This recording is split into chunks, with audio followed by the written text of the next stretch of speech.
अर्ज़ किया गया या रसूल अल्लाह सल्लल्लाहु अलैहि वसल्लम, अल्लाह के नज़दीक आमाल में से अफजल आमाल, पसंदीदा आमाल में से सबसे पसंदीदा अमल कौन सा है? तो करीम आका ने फरमाया वक्त पर नमाज पढ़ना। अर्ज़ किया गया रसूलुल्लाह, इसके बाद मेरे करीम आका सल्लल्लाहु अलैहि वसल्लम ने फरमाया माँ बाप के साथ हुस्न सलूक करना। रावी कहते हैं मैंने तीसरा अमल पूछा तो आका करीम ने फरमाया अल्लाह के रास्ते के अंदर जिहाद करना।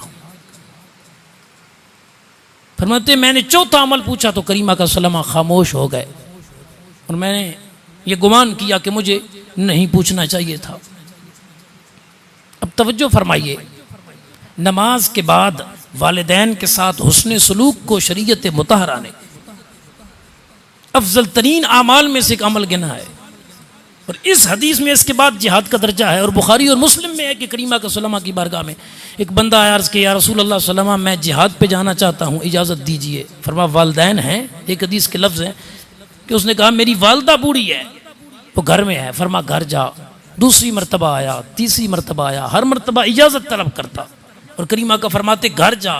जब तीसरी ये चौथी मरतबा उसने अर्ज़ किया रसूलल्लाह मैं तो मैदान जिहाद में जाके अल्लाह के रास्ते में जिहाद करना चाहता हूँ। फरमा घर जाके अपनी माँ की या अपने वालिदैन की खिदमत कर, करीम रब तुझे जिहाद का सवाब अता फरमा देगा। इसका मतलब ये है बरादरान इस्लाम, दोस्तों और बुजुर्गों, कि इस्लाम सिर्फ नमाज रोज़ा हज ज़कात तक महदूद दीन नहीं है कि सिर्फ इसमें इबादत वो हैं जो हुकूकुल्लाह के साथ मुंसलिक हैं, बल्कि इस्लाम के अंदर हुकूकुल्लाह के साथ साथ बहुत सारी इबादत ऐसी हैं, बहुत सारे अमाल ऐसे हैं जो हुकूकुल इबाद के साथ जुड़े हैं। आज एक अजीब माहौल बन चुका है। वो क्या कि बहुत सारे लोग तो हुकूकुल इबाद पर इतनी अहमियत के लेक्चर देते हैं, बयान करते हैं और यहां तक एक साहिब ने अखबार में कॉलम लिखा, बहुत सारे बड़े बड़े बुजुर्गों के नाम लेके, मैं नाम लिए बगैर ज़रा बात करने का मिजाज रखता हूँ, बहुत बड़े बड़े बुजुर्ग फी ज़माना जो हैं, उन्होंने कहा जी फलां साहिब जो हैं वो बड़े दीन का काम कर रहे हैं, फलां साहिब बड़ा दीन का काम कर रहे हैं, फलां बड़ा दीन का काम कर रहे हैं। ये पता नहीं किस दुनिया के लिए हमसे अमाल करवा रहे हैं, पता नहीं किस दुनिया के लिए हमसे अमाल करवा रहे हैं कि अगला जहान है। इन्हें चाहिए कि ये बजाय इसके कि मदारिस बनाएं, बजाय इसके कि ये किताबें छापें, बजाय इसके कि ये दीन का काम करें, मसाजिद बनाएं, इन्हें तो चाहिए कि ये कुछ जिगर का हॉस्पिटल बनवाए, कोई आंखों का हॉस्पिटल बनवाए, ये मखलूक के खुदा की खिदमत करें। पता नहीं अगले जहान क्या होगा क्या नहीं होगा। ये एक्सप्रेस जो मशहूर तरीन पाकिस्तान का अखबार है और वो मशहूर तरीन कालम निगार है जिसका कालम छपा कि पता नहीं किस दुनिया के लिए हमसे अमाल करवा रहे हैं। जी ये लिबरल लोग अब यहां तक पहुंच चुके हैं कि नऊज़ु बिल्लाह अगले जहान के भी इनकारी होने को है कि दुनिया में काम करें, जिगर का हॉस्पिटल बनवाएं, आंखों का हॉस्पिटल बनवाएं और फ्री हो। जितना पैसा ये मदारिस और मसाजिद पे भी खर्च कर रहे हैं ना, इतना पैसा ये मखलूक खुदा पर खर्च करे ताकि लोगों की दुनिया अच्छी हो। इस्लामी नजरिया में आपको अर्ज कर रहा हूं कि इस्लामी नजरिए के एतबार से, इस्लामी अकीदे की रूह से, वो बंदा जो सिर्फ अल्लाह पाक के हक पूरे करे, नमाजें पढ़ता हो, रोजे रखता हो, हज व ज़कात के मामलात करता हो, लेकिन माँ बाप को नाराज करता हो, महल्लेदार मुसलमान उससे परेशान हो, बहनों की जमीन पर वो गासिब बन के बैठा हो, वो विरासत की तकसीम न करता हो कि मेरी बहनों का, मेरी वालदा का हिस्सा ना निकल आए, वो लोगों के माल हथिया के रखता हो, वो अल्लाह की मखलूक के साथ इंतहा दर्जे का जालिमाना सलूक करता हो और कहे मैंने दाढ़ी भी रखी है, मैं रोजे भी रखता हूँ, मैं हज पे भी जाता हूँ, मैं ज़कात भी देता हूँ, और कहे कि मेरी इबादत बड़ी ज्यादा है, ये भी हकीकी मानों में सही रास्ते पे नहीं है। और जो ये समझता है कि सिर्फ हुकूकुल इबाद पे ही जोर दिया जाए, वेलफेयर सोसाइटियां बनाई जाएं, हॉस्पिटल बनाए जाएं, जनाबे वाला लोगों को सलाब ज़दगान की मदद की जाए, ज़लज़ला ज़दगान की मदद की जाए और नमाज रोज़ा हज ज़कात की नऊज़ु बिल्लाह ज़रूरत ही नहीं है, ये बंदा भी सही नज़रिया और सही अकीदे का हामिल नहीं है। असल सिरात मुस्तकीम ये है कि बंदे मोमिन सारी ज़िंदगी मखलूक के खुदा की खिदमत में भी वक्त गुजारे, रब्बे करीम की इबादत में भी वक्त गुजारे, यानी हुकूकुल्लाह और हुकूकुल इबाद दोनों को लेके चले। आखिरी हदीस और मैं मुकम्मल करता हूँ चूँकि क़िबला आ चुके हैं, मुनासिब नहीं है ज़्यादा आपको बिठाना और मामूलात होते हैं उलमा के।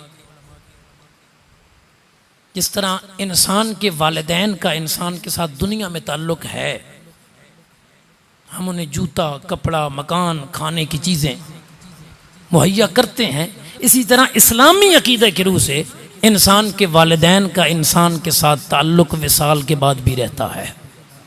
अबू दाऊद इब्न माजा वगैरह में है, नबी अकरम सल्लल्लाहु अलैहि वसल्लम की बारगाह में एक अराबी आया, उसने कहा, या रसूलल्लाह सल्लल्लाहु अलैहि वसल्लम, क्या मेरे वालिदैन के विसाल के बाद भी उनका कोई हक मुझ पर है?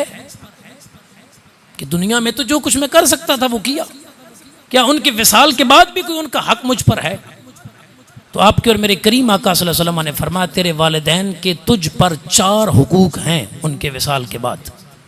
पहला फरमा, उनकी नमाज जनाजा पढ़ना, यानी मुसलमान वालिदैन हैं तो उनका पहला हक विसाल के बाद ये है कि उनकी नमाज जनाजा बंदा पढ़े। अफजल दर्जा ये है कि खुद इस काबिल हो कि जब वालिद वालदा की चारपाई जनाजे वाली सामने पड़ी हो तो ये महल्ले से मौलवी साहब न ढूंढता फिर रहा हो, बल्कि खुद इस काबिल हो कि अपने वालिद वालदा का जनाजा पढ़ाए, ताकि उनको भी डबल राहत हो कि हमारी औलाद अल्हम्दुलिल्लाह इस काबिल थी कि इन्होंने खुद हमारी नमाज जनाजा अदा की है।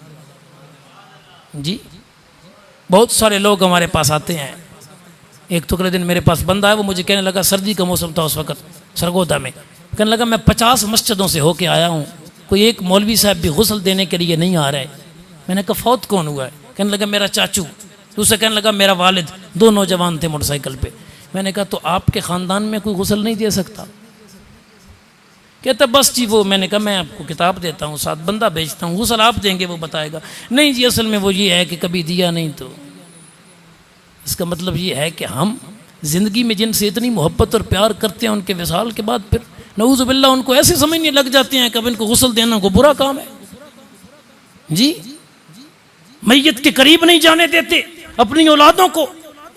इस्लामाबाद में जी 11 से गुजरा तो मेरे साथ जो दोस्त था उसने बताया, यहाँ को बंदा मर जाए ये फ़ोन करते हैं, ईदी वगैरह जो एम्बुलेंस वाली ऐसी सोसाइटियाँ बनी हुई हैं, वो आके इनके वालिद की डेड बॉडी ले जाते हैं, गुस्ल कफन दफन जो मर्जी करें, उसके बाद कब्र में दफन करके इन्हें रसीद आके देते हैं कि ये लो इतना खर्चा आया है। ऐसी तालीम और ऐसी तरक्की जिसमें इंसान अपने मुसलमान वालिदैन का जनाजा पढ़ना ही गवारा न करे, गुस्ल देना ही गवारा न करे, उनके दफन में शामिल होना ही गवारा न करे, तो फिर आप इसे क्या कहेंगे? ज़रूर पढ़ाएं अपनी नस्लों को, लेकिन तालीम के साथ साथ कोई दीनी तरबियत भी उनकी ज़रूर करें। तो पहला हक नमाज जनाजा पढ़ना।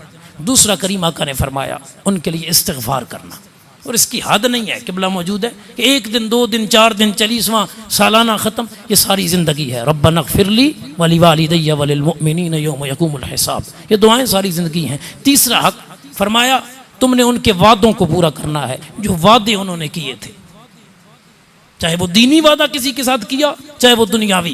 नहीं कहा कि मैं मस्जिद को अगले महीने 10,000 रुपये दूंगा जब मेरी तनख्वाह आएगी, इससे पहले उनका वसाल हो गया, तो औलाद को चाहिए कि वो ये वादा पूरा करे। रिश्तेदारों के साथ वादा किया था तुमसे रिश्ता लेंगे, तुम्हें देंगे, अगर कोई शरई अमर माने ना हो तो उनका ये वादा भी पूरा किया जाए। और चौथा हक फरमाया उनके दोस्तों के साथ हुस्न सलूक करना, जिनके साथ वालिदैन की दोस्ती थी उनके साथ हुस्न सलूक तुम्हारी जिम्मेदारी है। तो आए अपनी नस्लों को हुजूर के दीन के अहकामात इस अंदाज में समझाएं कि उन्हें पता हो कि हमने दुनिया में रह के वालिदैन की खिदमत किस तरह करनी है, उनके विसाल के बाद हमने उनके लिए क्या कुछ करना है। अल्लाह करीम आपको मुझे सबको दीन मतीन को सही मानों में समझने और उसके अहकामात पे अमल की तौफीक अता फरमाए। आमीन सुम्मा आमीन। मैं इंतहाई